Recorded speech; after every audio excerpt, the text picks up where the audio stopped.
This is the story of a brief and deadly moment in nature. It lasts for just a quarter of a second, but is the end result of a highly complex process. The rattlesnake strike has taken millions of years to perfect. Anyone who has ever been bitten will know its potency. But lives can be saved if we can understand the science behind the strike. Stealth, patience, and a surprise attack.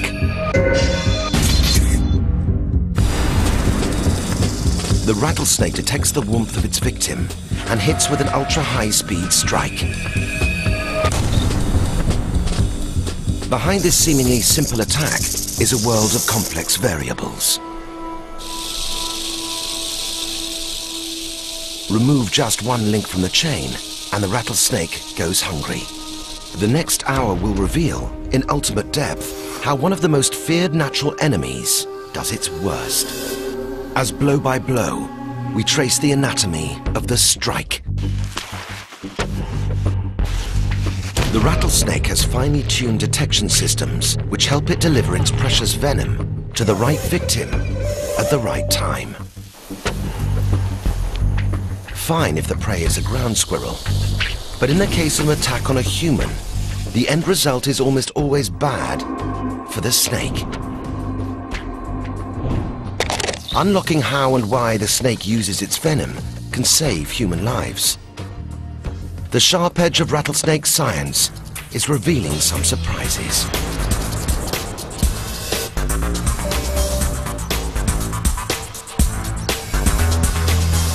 Our story starts as a western diamondback rattlesnake emerges from its winter burrow in search of an ambush site for its first meal of spring. The mature western diamondback is big. Its chunky body can be 2 meters long, and while not the longest, it is one of the heaviest of all the rattlesnakes. It moves on its ribs and detects vibrations through its scales and bones, and with a part of its body touching the ground. On its face are cat-like eyes, a pair of nostrils, and 2 large openings known as the facial or thermal pits. They detect heat. It's a feature shared by all pit vipers, the group to which rattlesnakes belong. The snake spends the winter in a kind of suspended animation and doesn't eat for up to 6 months or even longer. In the spring, its first priority is food. Professor Bill Hayes of Loma Linda University is one of North America's leading rattlesnake researchers. He's looking at the biology and ecology behind the rattlesnake strike.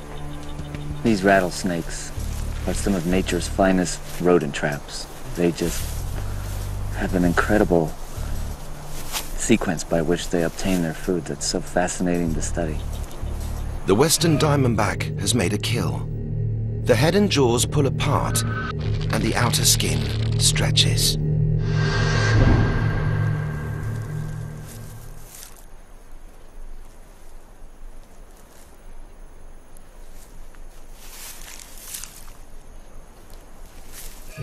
First, one side then the other of the snake's fangs are used to fang walk the animal into its mouth.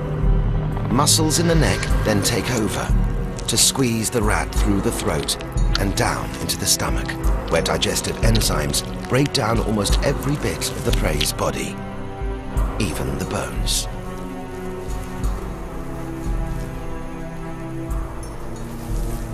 The snake's windpipe opens not at the back of the throat like ours, but at the front of its mouth, so it can continue to breathe even while its mouth is full. The venom used on the victim doesn't affect the snake itself. Venom is not a poison, and it is not toxic when swallowed.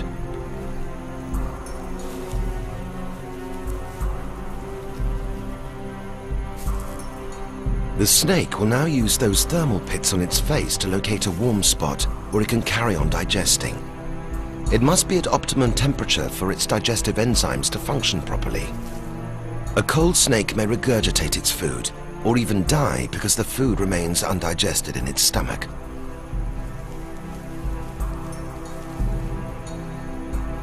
We need to rewind a few days and look at how this snake ambushed its prey. The selection of an ambush site can be crucial.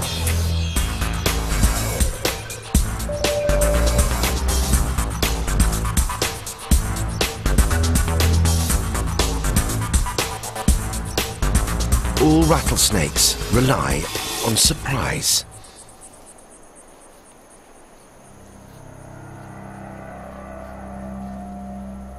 The snake's forked tongue picks up on the tiniest hint of smell, maybe no more than a few molecules. It doesn't work like our tongue.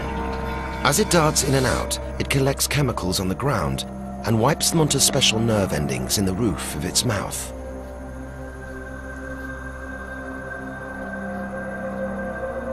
With this, it detects the invisible signs of where potential prey animals have been running. Food for this rattlesnake is rats, mice, and ground squirrels.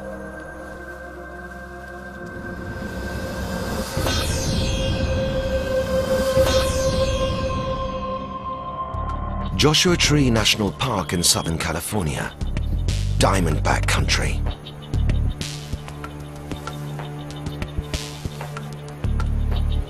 The western diamondback's territory is the American Southwest, yet it accounts for the majority of human snakebite deaths in the United States.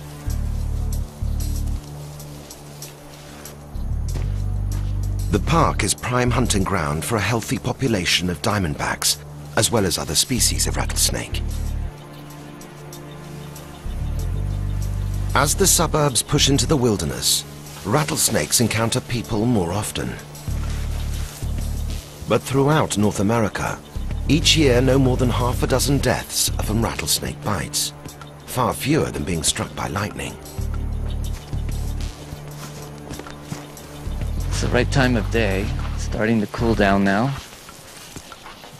Rattlesnakes become active primarily at dusk, and when it's hot like this, they'll continue active into the dark. Fear of rattlesnakes drives people to kill them needlessly, so new kinds of rattlesnake research are vital. A prime ambush site can make the hunt more energy efficient when it works. When it's found the right spot, the snake will hunker down and wait. The strike itself may be brief, but like an airline pilot doing his pre-flight checks, the snake must ensure the conditions are exactly right in order to set up a successful strike.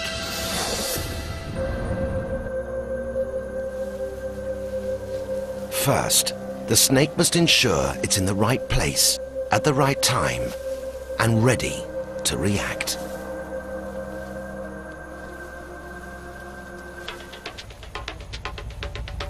Prey animals, such as rats and squirrels, have regular runs, like miniature highways. On each trail, they leave behind their individual smells. The ground is crisscrossed by these odor trails, but not all are in use at any one time, and the snake is able to detect which trail is used most frequently and most recently.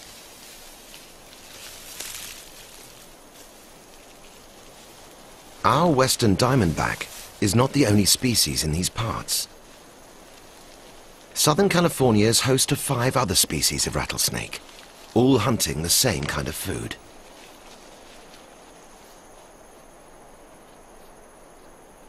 Graduate student Eric Dugan of Loma Linda University has been following them by radio tracking.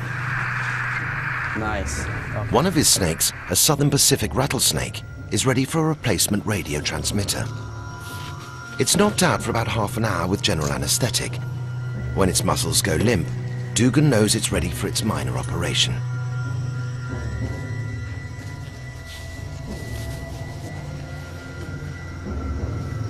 Unlike larger animals, rattlesnakes wear their transmitters on the inside. A transmitter on the outside would snag on rocks and bushes.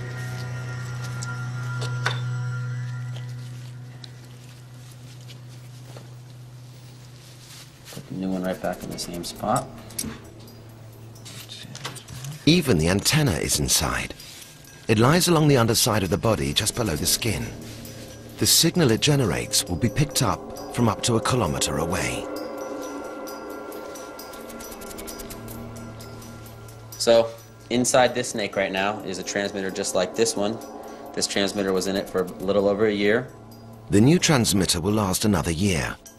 After a 24-hour recovery period, the snake will be released back into the wild, joining Dugan's other snakes, each with its unique radio frequency and bleep. Okay, and we're ready to go. By monitoring the radio-tagged snakes, Dugan is able to map where they hunt, and his work is providing new insights. This is an interesting snake because it occupies the largest home range and moves the most within its home range compared to any of the other snakes. This is the site where I collected this snake prior to replacing its transmitter. And so now that I've released it, it's gone straight to the shade, and it'll stay there until we leave, at which point it'll probably go down a mammal burrow where it's a little bit cooler to spend the rest of the day. Radio tracking has revealed that different species of rattlesnake occupy different ambush sites, each taking advantage of local geography and vegetation.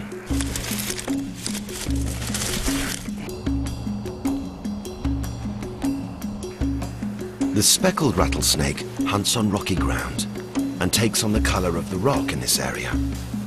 It has a reddish hue that helps it blend in with underlying red granite.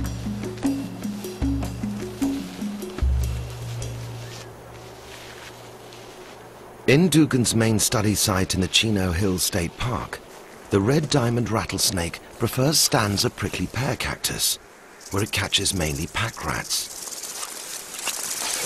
There's a shed skin right here. The shed skin of a red diamond rattlesnake, most likely here in the cactus. Snakes are here.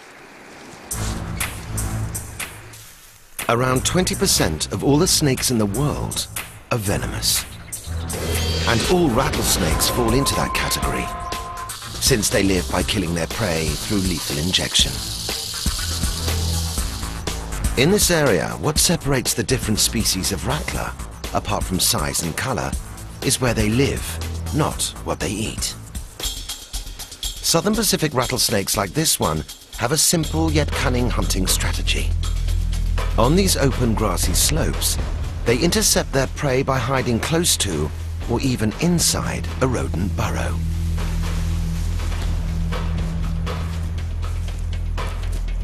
The Mojave green is at home in creosote bush country. Its venom is 10 times more potent than the venom from most other rattlesnakes. Where most others have venom that pre-digests their victims' tissues, the Mojaves attack the nervous system. Human victims die from a loss of blood pressure. The Sidewinder, the smallest of California's rattlesnakes, is beautifully camouflaged in the sandy desert. Even its horns break up the outline of its head, and it's easy to overlook.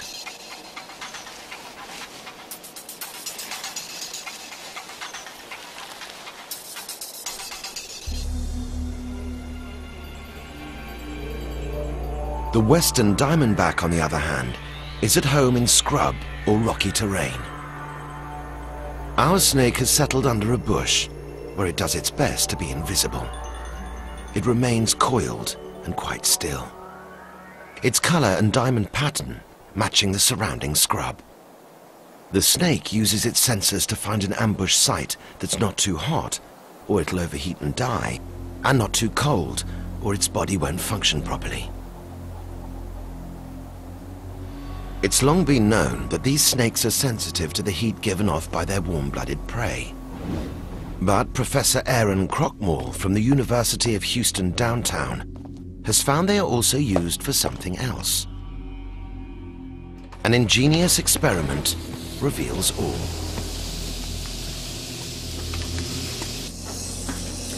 To see if the facial pits help rattlesnakes find cool spots in the environment, I developed this Y maze, where one branch ended in a cool refuge and the other branch ended in a hot, stressful area for the animal. Snakes were introduced to the maze at the base and were allowed to crawl to the middle and choose one branch or the other. I repeated this several hundred times, both with snakes with block pits and open pits. The whole room is kept at an uncomfortable 40 degrees centigrade, and only one of the branches of the Y-shaped maze is cool. Usually, a snake has no trouble finding the cool branch. Its facial pits are sensitive to temperature changes of a tiny fraction of a degree. The snake heads straight to the tube that's 29 degrees, the preferred body temperature of the diamondback. Aaron then blocks both facial pits using tiny styrofoam balls. A piece of reflective kitchen foil keeps the ball in place and helps stop heat from reaching the sensor. It falls off the next time the snake sheds its skin.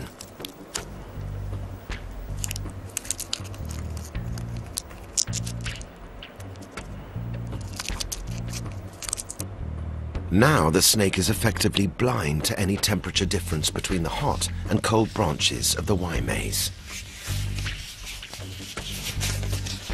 And the snake with the blocked pits fails the test and heads for the hot tube as often as it enters the cool one. Back out in the wild, our diamondback remains hidden among the desert scrub.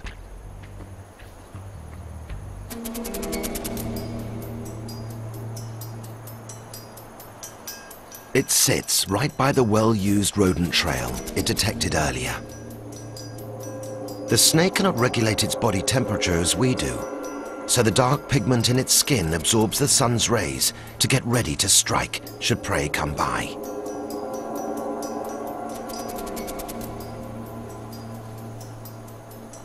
But even a well-camouflaged western diamondback has to watch its back.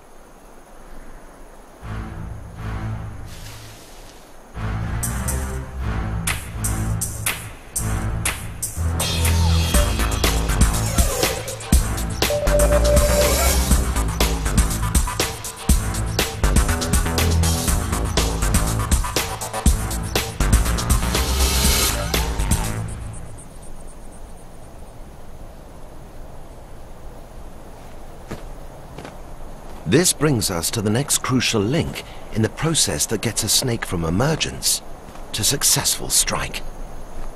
All rattlesnakes have inbuilt predator warning systems. A healthy red-tailed hawk is quite capable of grabbing and eating a snake.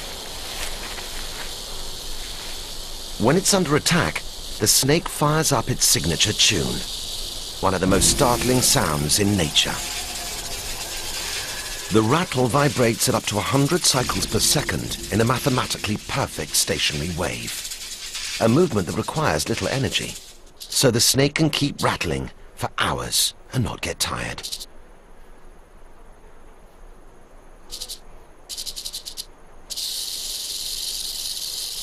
The rattle itself is made of modified scales that are loosely joined. When shaken, they knock against each other. A new segment is added every time the snake sheds its skin, but a rattle rarely grows longer than 8 or 9 segments due to wear and tear. The quality of the sound depends on the size of snake and the length of its rattle.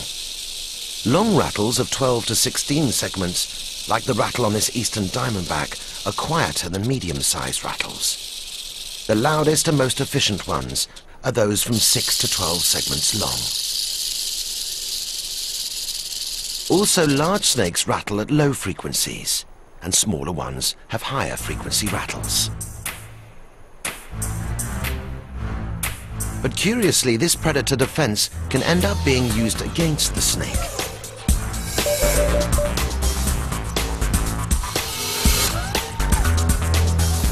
New discoveries show us how a rattlesnake can be duped, and its canny opponent is not who you might expect. Solano Lakes, a scenic park not far from the University of California at Davis. This is the home to a healthy population of closely studied California ground squirrels. It's odd to think of squirrels as upstaging rattlesnakes, but these fluffy characters are more than easy prey. They show some remarkable behavior that's caught the attention of Davis biologist Aaron Rundas. The squirrels scatter at first, but to monitor how they react to a rattlesnake, Runda sets up a confrontation, yet minimizes the chance of them coming to blows.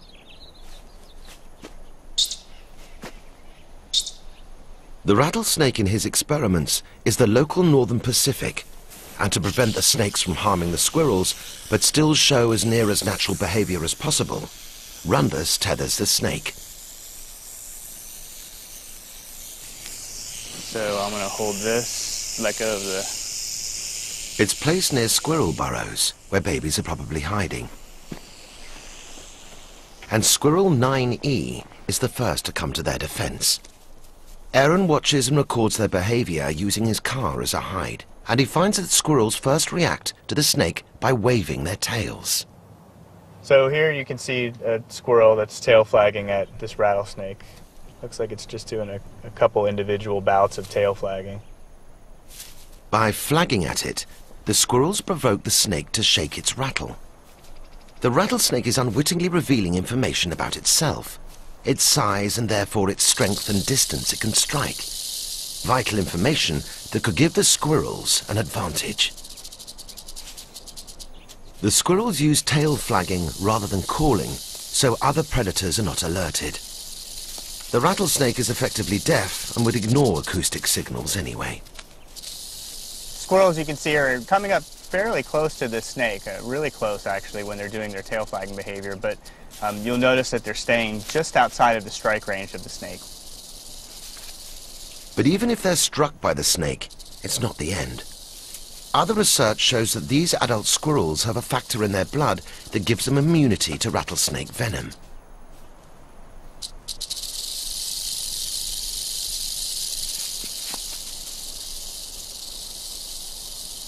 But baby squirrels do not have the same immunity as adults. So parent squirrels need to protect the burrows at all costs. When a ground squirrel is really under threat from a rattlesnake, it will resort to a behavior called substrate throwing, a really potent form of harassment. It shows the snake that it's being spotted and therefore can't rely on a surprise attack to reach its target. The squirrels listen to the rattle. A low-frequency rattle indicates a large, mature snake, one that packs more venom and strikes from a longer distance than a smaller one.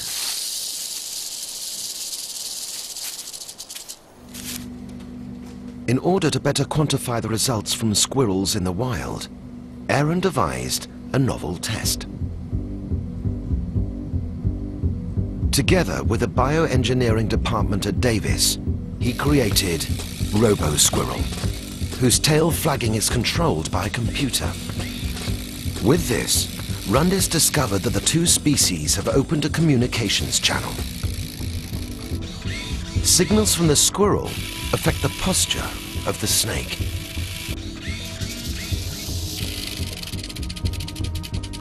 The snake's elongated posture is less defensive. It feels less intimidated. The squirrel's tail flagging causes the snake to coil and show it's on red alert and ready to strike.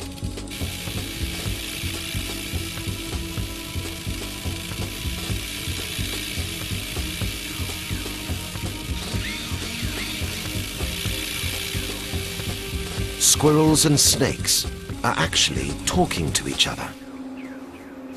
Back in the wild at Solano Lakes, graduate student Barbara Klukas has found more elements to this snake-squirrel language. She's noticed that if the squirrels find a shed rattlesnake skin, they react immediately. At first, they're suspicious and tail flag, just to be sure it doesn't bite back.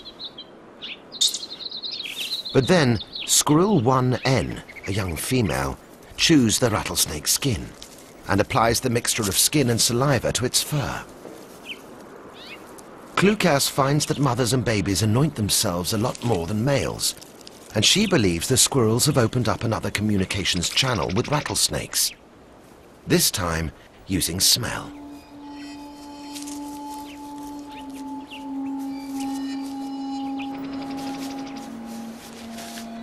To test her theory in the lab, Klukas prepares two absorbent pads.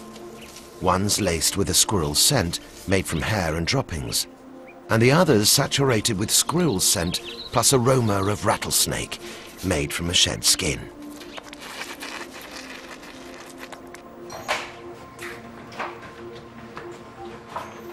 The pads are placed in an arena, and the rattlesnake let in.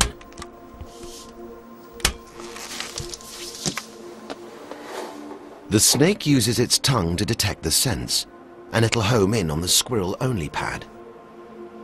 In most tests, it avoids the pad impregnated with a mixture of squirrel and rattlesnake smells.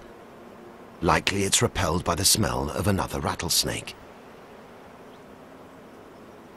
Klukas believes that in the wild, the mother squirrel anoints herself so the smell of rattlesnake coming from her burrow fools an intruder into believing a snake is in residence.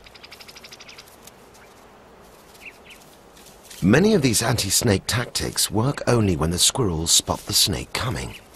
After all, rattlesnakes are sneaky ambush predators. Despite all this, where they occupy the same habitat, up to 70% of rattlesnake prey is baby ground squirrels.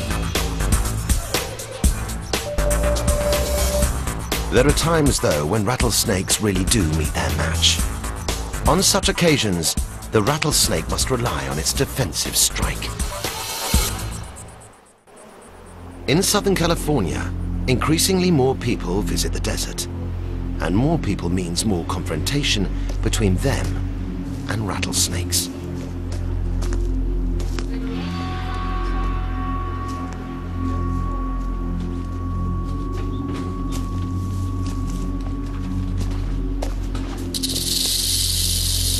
If the sound of the rattle fails to deter this intruder, the rattlesnake does what rattlesnakes do best. It strikes.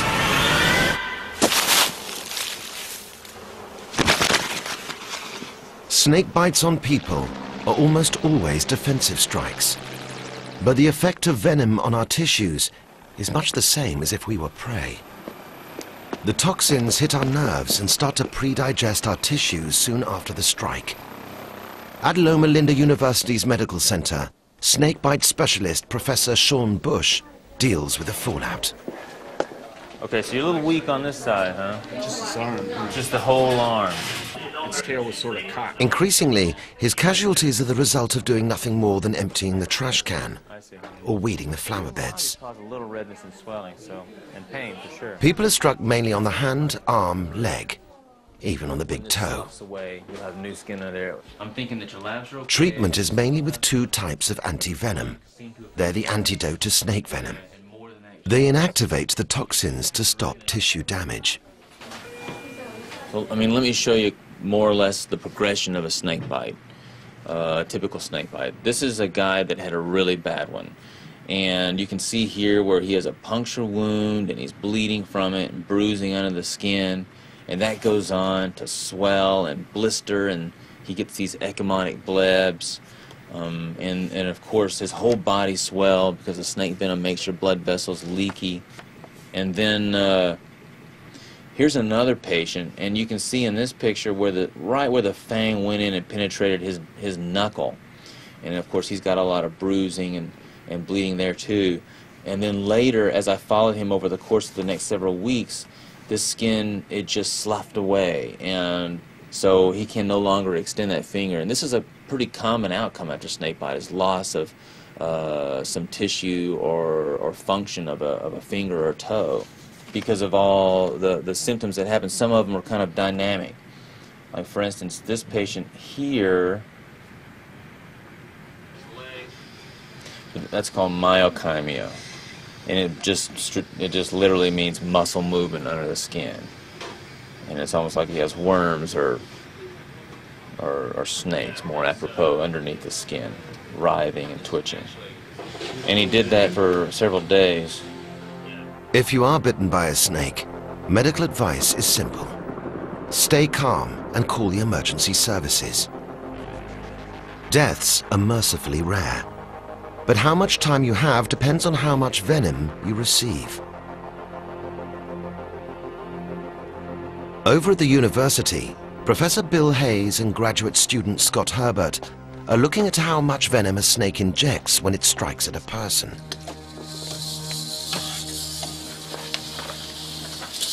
Okay, this is a western diamondback rattlesnake.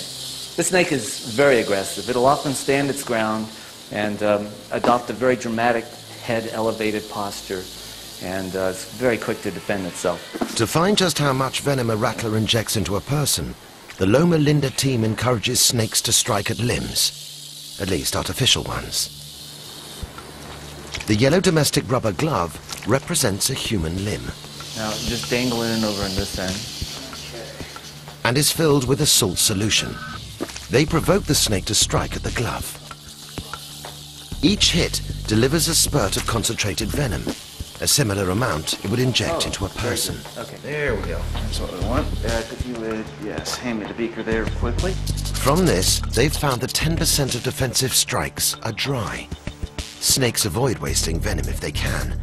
But when they do bite, a defensive strike delivers far more venom than a feeding strike, up to a teaspoonful from a large snake.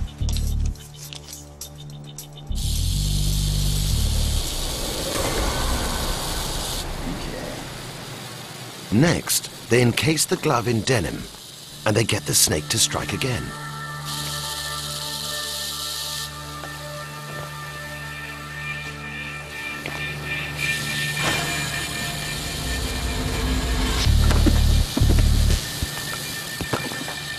This time they compare the concentration of snake venom proteins in the saline from the plain glove with that from the denim one to see if there's a difference.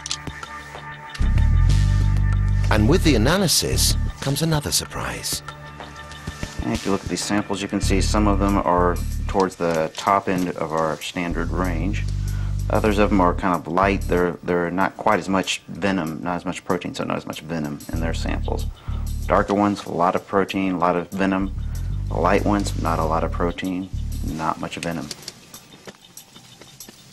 They've found that 2/3 less venom is injected through denim. So wearing blue jeans is a good idea.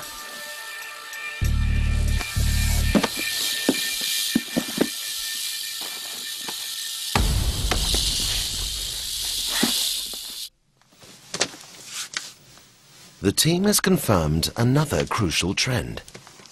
Adult snakes inject more venom than babies. It's logical, since adults have bigger fangs, and the bigger the snake, the more deadly the bite.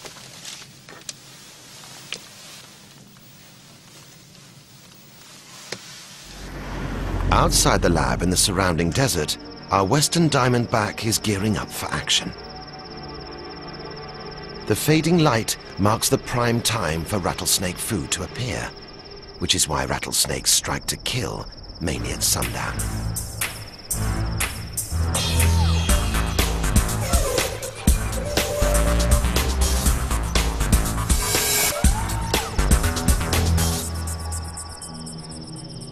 Finally, having selected its ambush site, stayed clear of predators.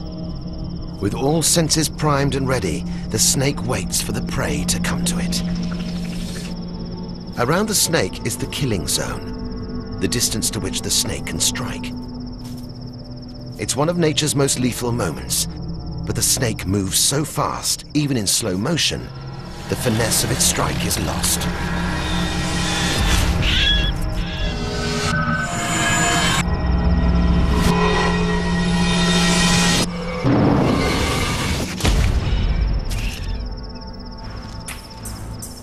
We need to back up and deconstruct the rattlesnake's strike into 4 recognizable and separate events. Stage 1 is tracking the target.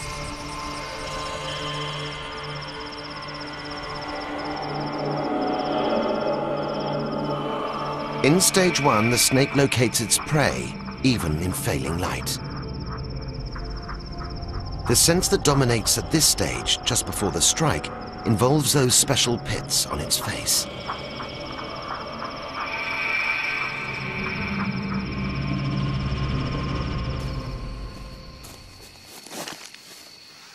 Professor George Backen researches how the rattlesnake's pit organs work and what the snake actually sees with them.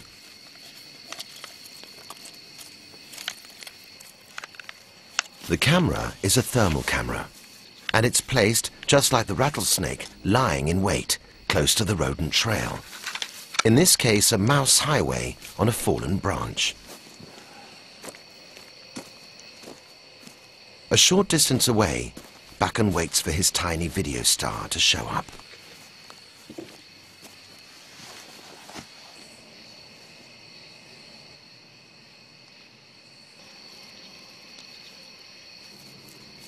Okay, we've got a mouse. Bakken records the thermal images of the mouse and its background on the computer in the field, and takes the data back to his lab for processing.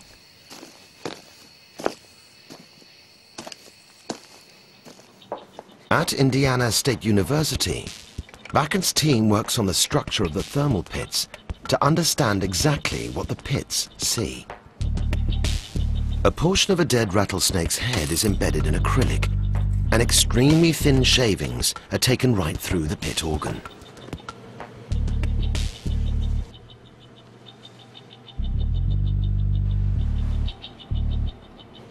The slice clearly shows the two thermal pits. They point forward, giving the snake a stereo heat image and possibly appreciation of depth of field. They consist of two chambers, a large outer chamber and a more slender inner chamber. The chambers are separated by a thin membrane. It's 2/100ths of a millimeter thick and contains up to 2,000 heat-sensitive cells that send nerve impulses to the brain.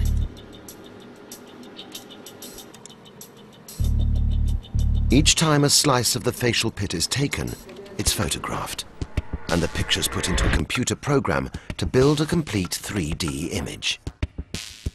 In this model, the front outer chamber is shown in green, and the pit membrane is in red.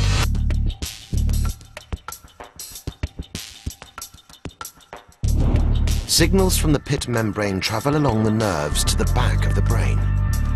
At the same time, signals from the eyes go to the front of the brain. The snake's visual and infrared fields largely overlap, so the perceived image combines input from both sets of receptors, from the eyes and the facial pits, and this improves the image from the pit alone. The Indiana team then takes the thermal pictures of the mouse in the woods and modifies them to create an image that's close to what the snake can actually see with its thermal pits. The first picture is what the camera sees. The mouse shows up quite clearly.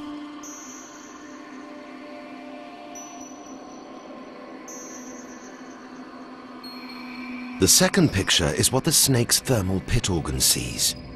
But even when the picture is enhanced by the brain, the mouse is no more than a vague blob and only visible when a foot or less away.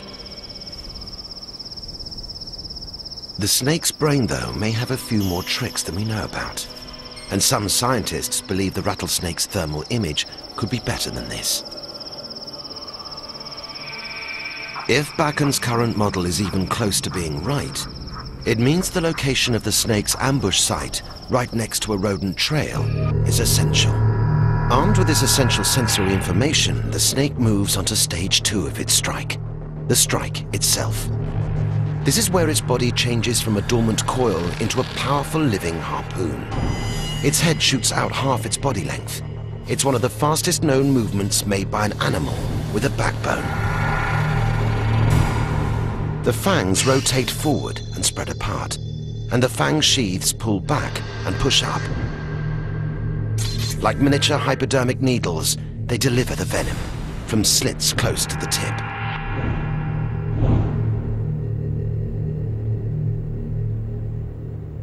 Bill Hayes has found that the fang sheaths do more than simply protect the fangs. Let's take a look at the fang here.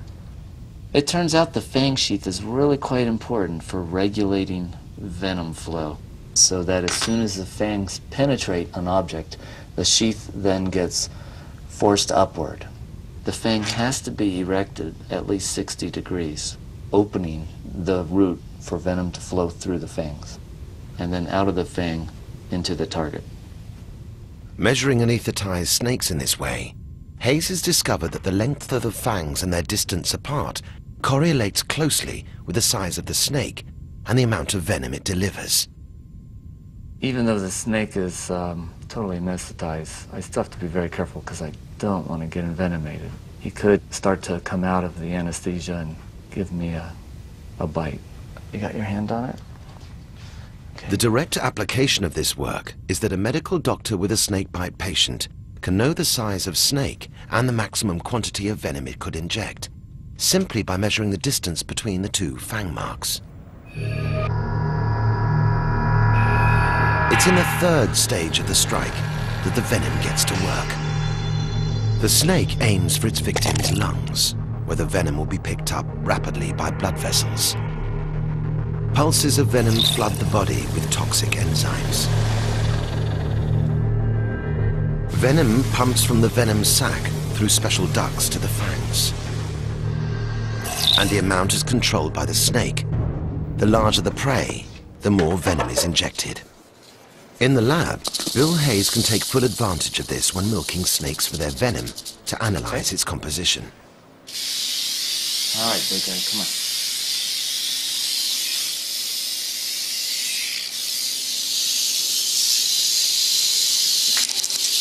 Yeah. Oh, don't do that. Okay. All right, go for it. Okay. I'm glad that wasn't in me. Venom can contain two types of toxic enzymes. One that predigests tissues, including the blood, and one that paralyzes nerves.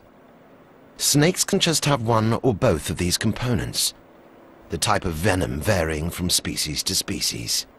And that bright yellow color is from an enzyme called L-amino acid oxidase, just one of many enzymes that are present in this venom. Most rattlesnakes have a very proteolytic or just a really digestive venom that turns the inside of their prey into mush and helps to make it easier for them to digest once they've swallowed it.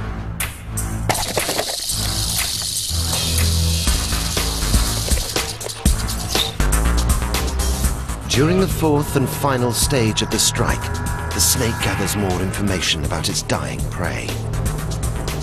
First, it files away the victim's smell profile in its memory, and having injected its deadly venom, the snake, surprisingly, lets go. Sharp rodent claws are dangerous, but the prey is getting away. The rattlesnake's strike and all the effort could be in vain if it can't find it again. But in less than a minute after the venom is injected, the victim's body begins to break down. It's this chemical reaction that determines not only the fate of the prey, but also the success or failure of the predator.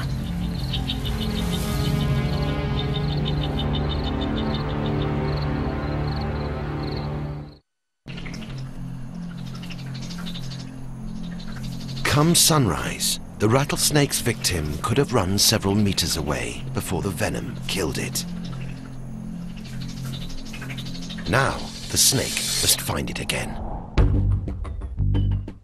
At Washington State University, researchers have been testing snakes with another set of odors. The Y maze on the arena floor has essence of rodent daubed on one side of the Y and the smell of an envenomated rodent on the other. Injected venom actually changes the odor of the mouse, so that once bitten, it deposits a very distinct chemical trail. The snake in the arena is attracted to this scent, and it gets it right 85% of the time. In its natural home, the rattlesnake confronts a similar crisscross of odor trails, just as it did when it was setting an ambush before its strike. But like the snake in the experiment, it uses its tongue to locate and follow the trail left by its dying prey, and ignores all the other trails. All along the victim's escape route are the chemicals that leaked from its body as the tissues were pre-digested by the venom. The forked tongue is thought to give the snake stereo tasting, enabling it to decide in which direction to head. The odor trail on the ground guides the rattlesnake directly to the dead kangaroo rat. So our rattlesnake has fed. It will take up to 2 or 3 days to replenish its venom sac. A single kangaroo rat could be this snake's first and last meal this year, if prey is scarce. But should another chance come within range, the snake has made sure it's in the right place, at the right time, and ready to unleash its formidable strike.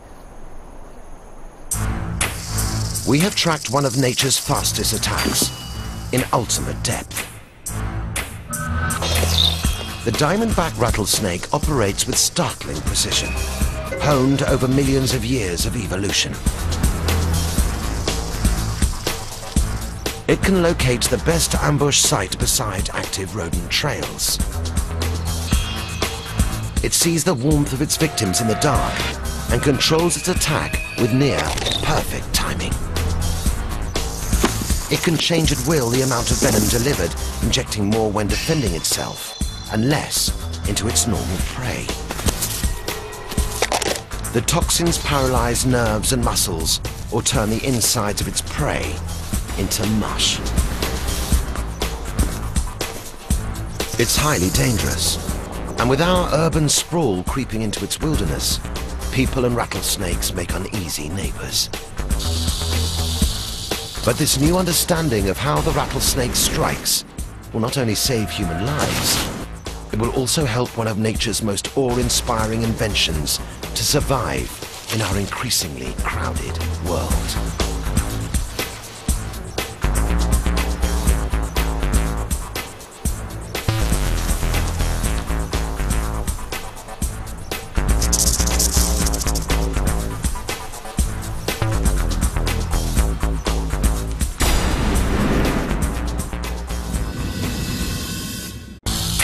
This is the story of a brief and deadly moment in nature.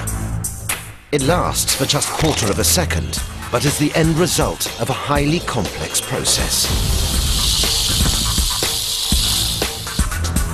The rattlesnake strike has taken millions of years to perfect.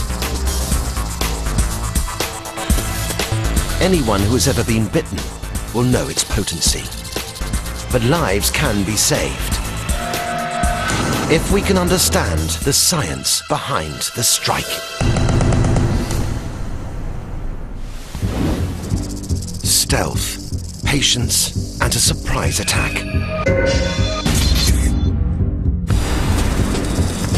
The rattlesnake detects the warmth of its victim and hits with an ultra-high-speed strike. Behind this seemingly simple attack is a world of complex variables. Remove just one link from the chain, and the rattlesnake goes hungry. The next hour will reveal, in ultimate depth, how one of the most feared natural enemies does its worst. As blow by blow, we trace the anatomy of the strike. The rattlesnake has finely tuned detection systems which help it deliver its precious venom to the right victim at the right time. Fine if the prey is a ground squirrel, but in the case of an attack on a human, the end result is almost always bad for the snake. Unlocking how and why the snake uses its venom,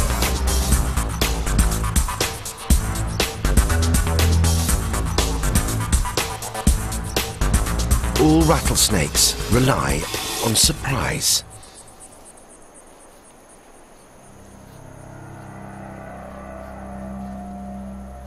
The snake's forked tongue picks up on the tiniest hint of smell, maybe no more than a few molecules.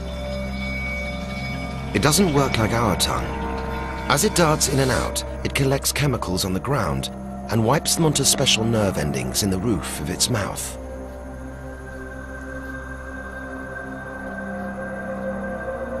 With this, it detects the invisible signs of where potential prey animals have been running. Food for this rattlesnake is rats, mice, and ground squirrels.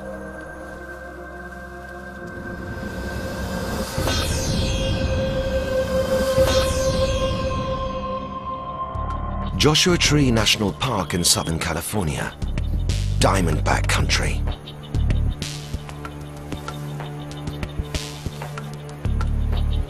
The western diamondback's territory is the American Southwest, yet it accounts for the majority of human snakebite deaths in the United States.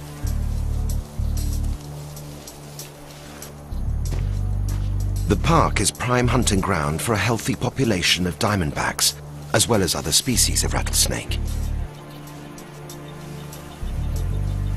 As the suburbs push into the wilderness, rattlesnakes encounter people more often. But throughout North America, each year no more than Hoai has made a kill. The head and jaws pull apart, and the outer skin stretches.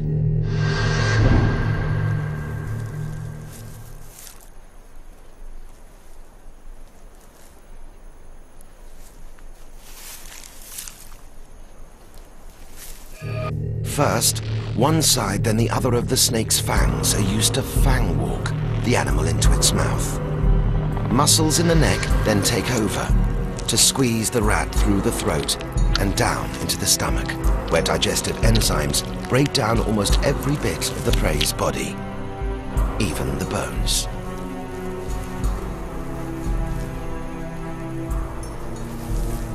The snake's windpipe opens not at the back of the throat like ours, but at the front of its mouth, so it can continue to breathe even while its mouth is full. The venom used on the victim doesn't affect the snake itself. Venom is not a poison, and it is not toxic when swallowed.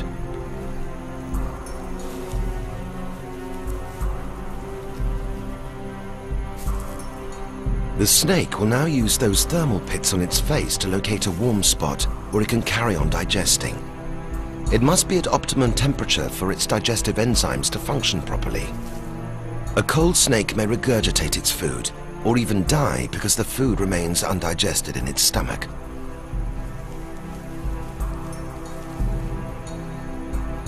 We need to rewind a few days and look at how this snake ambushed its prey.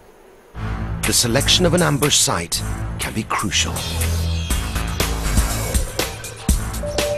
Half a dozen deaths are from rattlesnake bites, far fewer than being struck by lightning. It's the right time of day, starting to cool down now. Rattlesnakes become active primarily at dusk, and when it's hot like this, they'll continue active into the dark. Fear of rattlesnakes drives people to kill them needlessly, so new kinds of rattlesnake research are vital.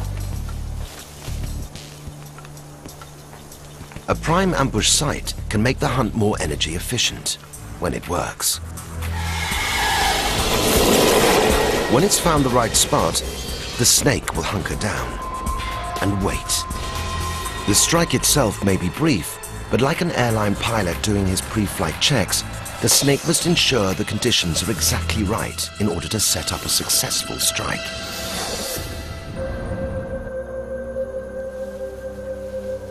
First, the snake must ensure it's in the right place, at the right time, and ready to react.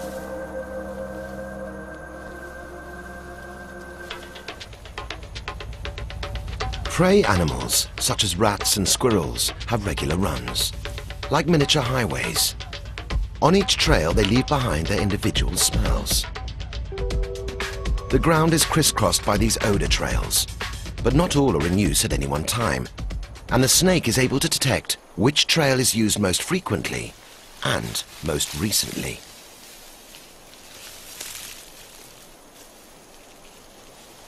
Our can save human lives. The sharp edge of rattlesnake science is revealing some surprises.